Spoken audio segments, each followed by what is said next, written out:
Hi folks, it's Miss Johnson. I'm teaching you about Smart Art today, which is a new feature of PowerPoint.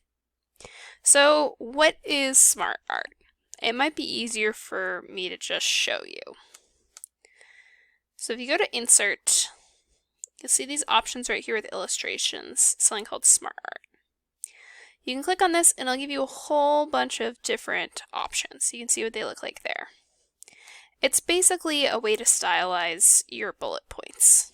It shows relationships, so if you want to show a process of something, or if you want to show hierarchy, how things go into each other, pyramids, etc., etc. So there's a bunch you can do with this. I'm going to take this list that I've made and make it look better, because honestly it's just kind of a boring PowerPoint list right now. On the Home tab, I can convert things to Smart Art using this small little button. If you go over it, it says Convert to Smart Art Graphic. And then if you hover over it, you can see your text change and make new shapes. This isn't really a process, so I'm probably not going to use the arrows. I'm probably going to use something more like this to show that it's a picture. I like this one because it really emphasizes the text that I want here. So now you'll see, here's my bullet points that I originally had right here.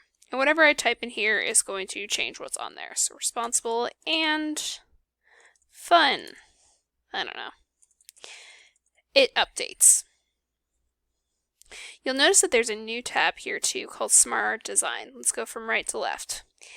These bits are important. So let's say I want the loving to actually be my first point. So if I click on loving, I see these options that say move up and move down. If I click move up, and watch what happens right here.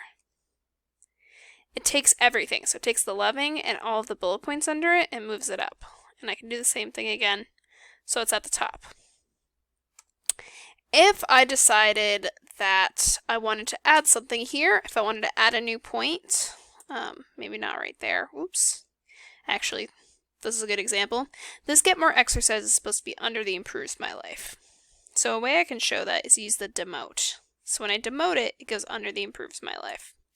If I wanted to add a new point, like let's say I should get a dog because I like dogs,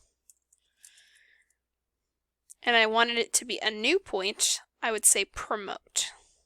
Let it go up and be a new point, and I can add more points up here. Huskies.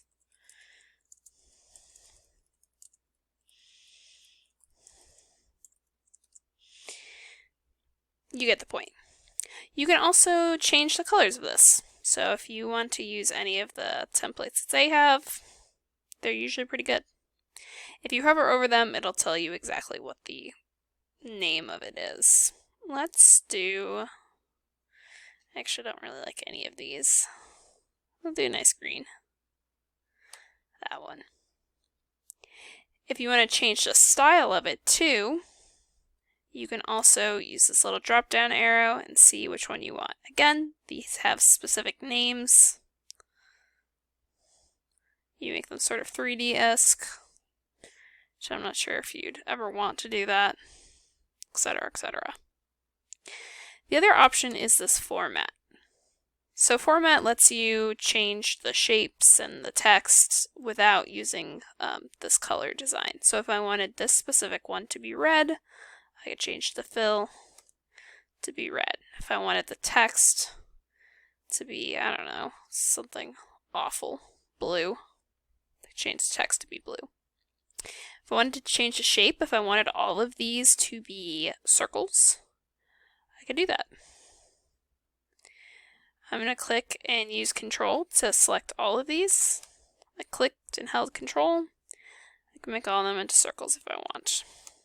But I'm not going to because I think that's a bad move. And that's the basics of Smart Art. It's taking your bullet points and making it much easier to visualize. And if you ever decide, hey, I don't actually want this as Smart Art, you can turn it back into bullet points. That's it for this video.